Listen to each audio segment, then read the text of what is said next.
가슴 뛰는 이야기. 78명 중에 61등, 63명 중에 52등, 61명 중에 50등. 학창시절의 내 등수다. 나는 루저였다. 학창시절에 끝날 줄 알았던 내 루저 인생은 참으로 길게 이어졌다. 40대 중반까지도 나는 루저의 삶을 살았다. 초등학교, 중학교, 고등학교 시절 성적은 항상 하위권이었다. 차라리 공부를 안 했다면 그러려니 할 텐데 나름 열심히 했다. 그런데도 결과는 항상 하위권이었다. 왜 나는 열심히 공부하는데도 항상 하위권에서 못 벗어날까? 내내 이런 생각을 했다. 부모님은 내가 대학에 갈 거라는 기대를 거의 하지 않았다.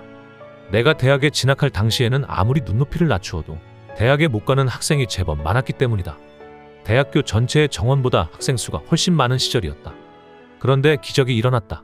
1986년 대입시험에서 1지망은 떨어졌지만 2지망으로 지원한 전기공학과 야간에 합격했다. 나중에야 간신히 턱걸이로 붙었다는 걸 알았다. 정말 억세게 운 좋게 대학에 들어갔다. 야간이지만 열심히 공부해서 상위권에 진입하겠노라고 굳게 마음을 먹었다. 강의 시간에 제일 앞자리에 앉았다. 열심히 듣고 필기했다. 드디어 중간고사. 모든 과목이 C학점 아니면 D학점이었다. 나는 해도 안 되는 루저라는 걸 다시 한번 확인했다. 대학 4학년 1학기였다. 내 학점으로 대기업 입사는 불가능했다. 그래서 학점을 보지 않고 공채 시험으로 들어갈 수 있는 직장을 알아보았다.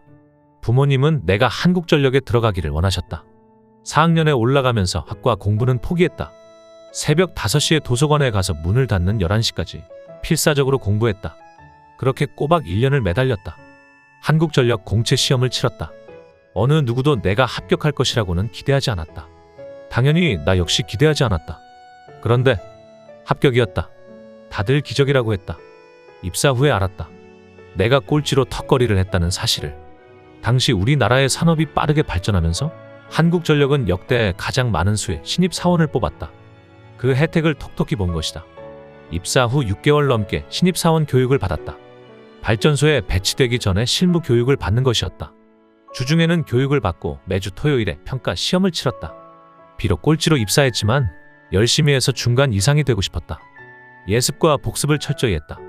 같은 방을 쓴 룸메이트는 공부를 거의 안 했다. 토요일 아침에 일어나 노트에 필기한 것을 대충 훑어보고 시험을 봤다. 그런데도 그는 항상 상위권이었다. 룸메이트보다 10배 이상 노력한 나는 여전히 하위권이었다. 10년 동안 직장 생활을 하는 사이 입사 동기들은 대부분 과장으로 승진했다. 나는 호봉만 높은 평사원으로 남았다. 초등학교 때부터 직장인이 되어서까지 똑같았다. 턱걸이 인생, 루저로서의 삶. 죽을 때까지 루저로 살다가 끝날 거라는 생각이 들었다. 슬픈 예감은 틀린 적이 없다더니 직장을 나와 사업을 시작해서 모든 것을 잃었다. 그런데 40대 초반부터 약간의 빛이 보이기 시작했다. 인생의 바닥을 찍은 나는 살기 위해 다양한 일을 했다. 그러다가 부동산 일을 시작했고 블로그에 홍보 글을 올리면서 영업을 했다. 내가 할 수 있는 것은 꾸준한 노력뿐이었다. 가진 능력이 별로 없어서 매일 글을 올리며 양으로 승부했다. 그렇게 1년이 지나고 2년이 지나자 작은 기적이 생겨나기 시작했다. 내 블로그에 글을 본 고객들이 찾아왔다. 실적이 높아지자 다양한 곳에서 러브콜이 왔고 경제적 어려움에서 벗어날 수 있었다. 2018년부터는 유튜브를 시작했다. 주중에 매일 영상을 올렸다.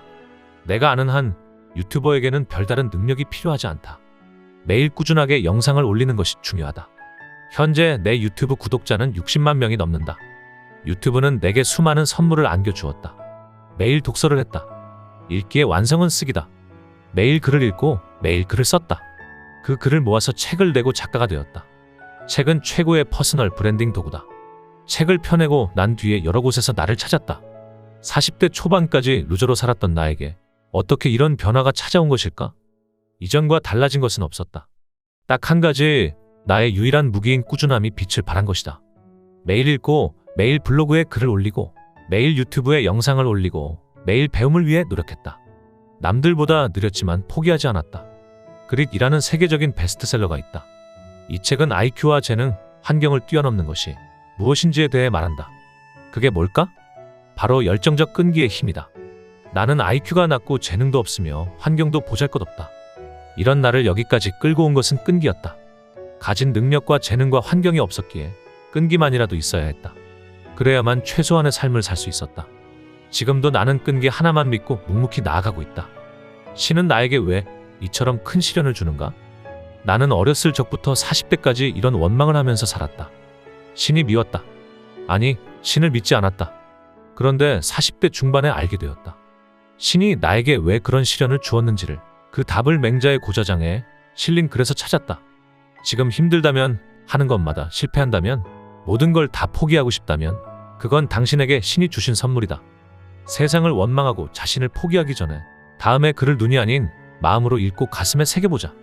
하늘이 장차 그 사람에게 큰 일을 맡기려고 하면 반드시 먼저 그 마음과 뜻을 괴롭게 하고 근육과 뼈를 깎는 고통을 주고 몸을 굶주리게 하고 생활을 빈곤에 빠뜨리고 하는 일마다 어지럽게 한다. 그 이유는 마음을 흔들어 참을성을 기르게 하기 위함이며 지금까지 할 수 없었던 일을 할 수 있게 하기 위함이다. 보잘것없어 보이는 나의 한 걸음이 나를 어디로 데려다 줄지 기다려보는 삶이란 참으로 설레지 않은가?